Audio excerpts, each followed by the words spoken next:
Mayor Adams, welcome back to the Sunday Show. Thank you. Great to be on with you. So, Mayor, on Thursday, you met with Trump border czar pick Tom Homan, and he said this about your meeting, and I want to read it. He says, "I think what Mayor Eric Adams did was outstanding. I saw a complete 180. I saw the cop in him and his promise to work with us to target violent, criminal, illegal aliens in the city." Why shouldn't all undocumented immigrants in New York City be afraid that they will get caught up in Trump's mass deportation plans? Well, first, this is something that I was talking about long before this election, and that is repeated violent offenders that are wreaking havoc not only on everyday citizens, but migrants and asylum seekers. I think they violate their right to be in our country. And this is not about going after every undocumented person here. That's not my role. New York City and this country actually has been a country of immigrants, and we should put people on the pathway to citizenship. And the American people have spoke loud and clear. We have to fix our immigration problem and secure our borders, and that's what we're going to continue to do. Jonathan, we tell our immigrants here that use police services when you need them, use our medical institution, educate your children, because they pay taxes while they're here, and those are the services their tax dollars allow them to receive.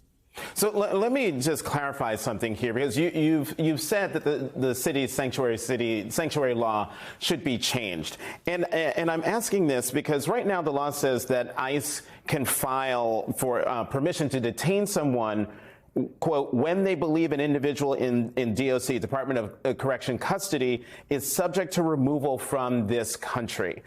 That's very broad. I mean, anyone who has come into the country, quote unquote, illegally is subject to removal from this country. So again, given the reading of the reading of that, why shouldn't undocumented immigrants, the ones who you were just saying pay taxes and send their children to school, why should they not be afraid that they could be caught up in mass deportation plans? Yes, and let's be extremely clear on something. Mayor Koch was the first one that created our sanctuary cities law. Mayor Bloomberg made some modification, but the previous administration stated under no circumstances should use city resources to coordinate with ICE for deportation issues. That was wrong, and that is the part that I want to modify. Many dangerous gangs are in our city. ICE would like to go after them. We should be coordinating to go after dangerous people. We have a dangerous Venezuelan gang that has participated in all sorts of crime. And when you take that away, leading up to the investigation that is needed to identify these individuals and to remove them, that's problematic. And that is the part of the sanctuary city law that I'm very clear on that I want to modify. And I've been saying this for quite some time. So I'm a little, curious on why people stated that this is a new phenomenon with me. Mayor, let's talk about what seems to be your sort of warming relationship with the president-elect. And I just wonder, is there a connection between your federal indictment on campaign finance fraud charges and your apparent shift towards him? Not at all. Listen, I did nothing wrong. I said that over and over again. I should not have been targeted in the first place. I've repeatedly stated that, and I think that we're finding out more and more some of the things that have been happening with DOJ, like putting parents on FBI watch lists for just standing up for their children. I want to be clear. I asked the current president, President Biden, to come to New York City to help me in 2022 to deal with gun violence. He arrived in the city, sat down with the police department. I met with his team several times on several initiatives. That's the same way I feel with the incoming president. Mm-hmm. I am not going to be warring with this president. I'm going to be working with this president. The American people communicated. Not only did he win the electoral vote, he won the popular vote. They sent clear messages: affordability, public safety, securing our border, and I'm going to move in a direction to bring the resources home to this city. This is not about me. Jonathan. This is about we, the people of New York City, and I'm looking forward to getting some real things done. Well, you say this is not about me, but there are quite a few people who think otherwise. I want to get your reaction to this quote from Councilman Lincoln Ressler on your consideration of reopening an ICE office on Rikers, and I'm quoting here, "The last thing New York City needs is ICE in schools, shelters, and jails advancing their mass deportation schemes," he said.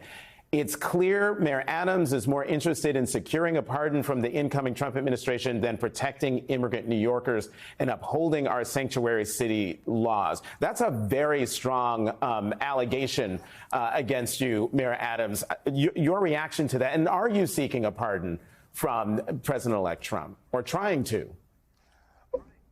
Well, Jonathan, there's a group of people that spent their entire career from the day I was elected.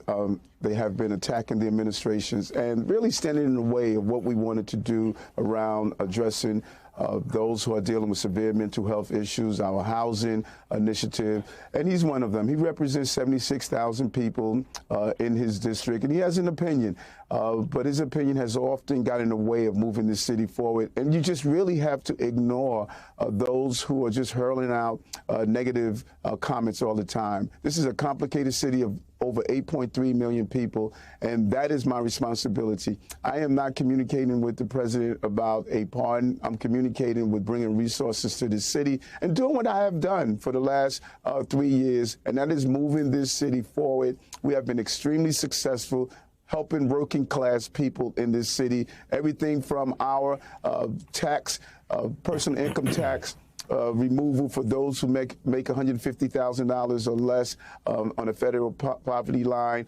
We have broke records on housing over and over again. So I'm dealing with the people of the city, and there's always going to be critics. Let me get you a couple more questions. Are you or your allies seeking to have Donald Trump's new incoming top prosecutor in SDNY drop the charges against you?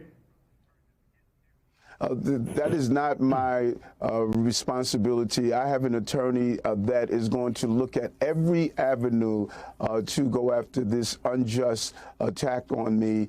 They will handle that, and that is why you have legal teams. My job is, as I stated before, my job is to run the city of New York, and that's what I'm doing. And if you look from the day that we became aware of these allegations, you saw our city continue to move in the right direction, and people are acknowledging how well we're moving this city. So let the attorneys handle the legal aspect of it. Mayor, the Campaign Finance Board is going to meet tomorrow to decide whether you are in violation of their rules and whether you will be able to avail yourself of the 8-to-1 campaign finance match in your reelection campaign next year. Do you think the Campaign Finance Board will side with you and allow you to take advantage of that match? Well, they follow precedents. The only time someone was denied that in circumstances like this is if they were convicted of some wrongdoing. I am not. And I believe I should be allowed to have the campaign matching. But we're moving ahead no matter what happens. They have the role that they must make a decision. I have a role of continuing to do what's needed to be reelected. Final question for you, Mayor. Do you commit to continue to do what you say you're doing as a Democrat? Do you commit to running for re-election as a Democrat? Yes, I ran I ran as a state senator as a Democrat. I ran as a borough president. I ran as a mayor as a Democrat. When I show my love for this country by saying the first party that I'm a member of is the American Party. When I take a pledge of allegiance, when I took the pledge when I got in office, I pledge allegiance to the flag of the United States of America, not to a party. And I'm going to continue to be true blue to my party, but I'm also a true blue working class person, and it's time for Americans to come together. Let's come together as one country and resolve the problems that we're facing. But yes, I'll be running as a Democrat, but as I stated before, I'll say again, the first party I'm a member of, that's the American Party. Eric Adams, the 110th mayor of New York City, thank you, as always, for coming to the Sunday Show. Thank you.